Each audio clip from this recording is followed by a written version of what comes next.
Shall we go to the phone lines? I hear you ask, and the answer, of course, is yes. 03717 2233. Before you do that, yes. What do you think about Ronaldo?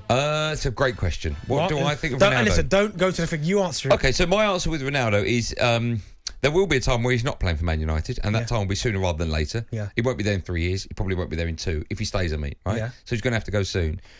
I just worry his inclusion, what that does, A, for the manager, I agree, and B, for the rest of the team. Yeah, a bit like Poch when he went to PSG. Yeah. They basically said, you're going to have to play Messi, you're going to have to play Neymar, you're going to have to play Mbappe.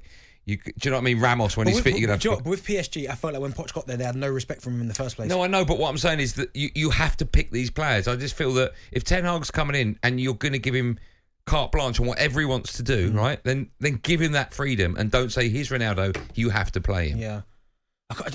I just can't see Fergie...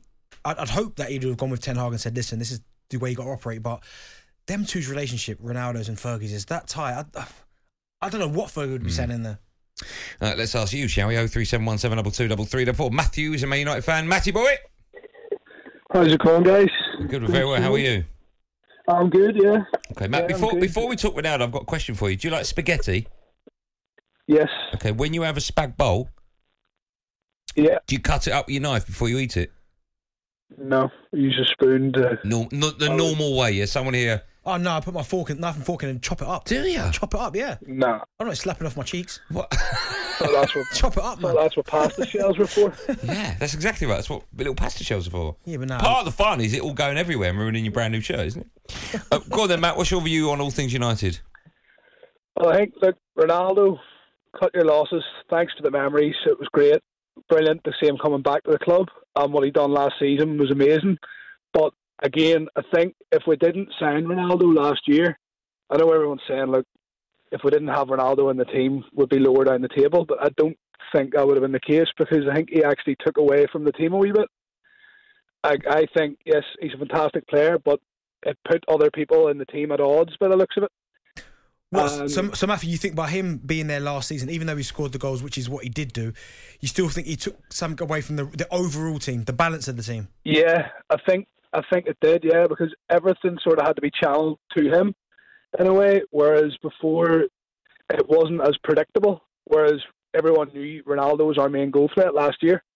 Yes, I know the season before Bruno was fantastic, but there were still other players in the team that caused a threat, whereas everything sort of had to be channeled towards Ronaldo. Mm. So I think, look, if you look at I know it's pre-season, but the front three of Martial, Sancho and Rashford, all three of them look dangerous, like they could hurt you. Whereas I think Sancho last season, it was going to take him time to bed into the team and bed into football in England. Rashford's head obviously wasn't in it, and Martial just wasn't going to get the chances that he needed. Mm. Like there was a call in the other day about Martial scoring goals. Martial, I think, will score 20 goals in the league this year if he's United's number 9. Well, that's a big quote, isn't it? 20 goals is a lot of goals. It's a lot of goals. My only thing about that, and when people say we know it's only pre-season, but I found as a player, for me, pre-season was so important. I like to hit the back of the net in pre-season because it gives you that kind of feel-good factor going into the season. Because if Martial, Rashford and Sancho weren't firing pre-season, can you imagine the backlash should be getting? That's a good point. I said, I can't remember who I was on air with, but the day Man United beat Liverpool 4-0 in the pre-season, I said on air that the win means nothing, but defeat would have meant everything for United. I think that's the difference. If you're playing well in pre-season, happy days, but if you're not, there's problems. Yeah, of course. Thanks for your call. Let's go to another Man United fan. Oh, no, let's go to John. He's been holding. Hello, John. Hello, how are we? Hi, John. I'm good. How are you?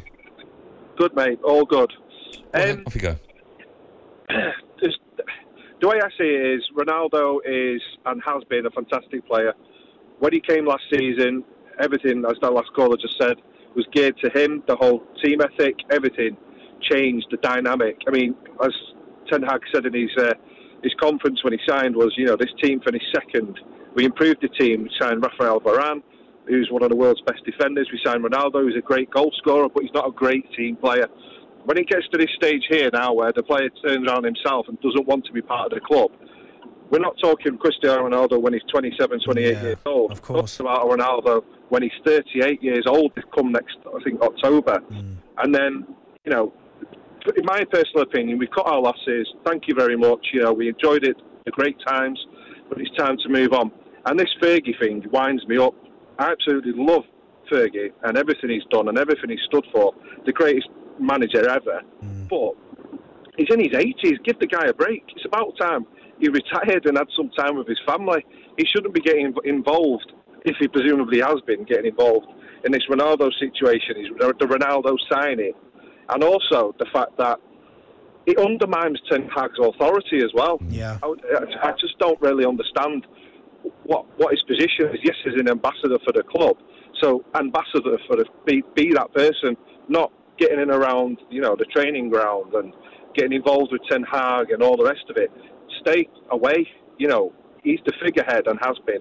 He's no longer that guy. It's time to move on with the times. I would replace him with either Tammy Abraham. I think he deserves a shot. I really do.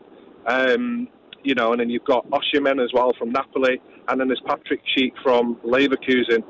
And that's who would replace Ronaldo with. Okay, thanks for that, John. If Ronaldo does go, have United got to buy another striker before the window closes? I think they'd like to get one. I don't think there's any real urgency to get one in, but I think John made a couple of good points there, because he said, I think the way Manchester United are right now, rebuilding under Ten Hag, they're not in a position, they don't have to beg Ronaldo to stay. As John said, he's 38 next year. He's still in incredible shape. But there will be life after Cristiano Ronaldo. Yeah, and also with Ten Hag, it's going to take a period of time before he gets his team right. So he's got time on his side. He doesn't have to get it right. Ronaldo doesn't have to be there and keep scoring goals this season. And also as well, other players will be looking at Ten Hag. If I was a player in that dressing room and I'm having a good pre-season, I get it's Ronaldo again. If I'm playing really well pre-season and Ten Hag's obviously working with me, telling me what he wants from me in the season, and Ronaldo suddenly says, I'm going to stay, and Ten Hag then puts him back in, some of the players in that dressing room are going to be looking at Ten Hag like, okay. Yeah, I agree.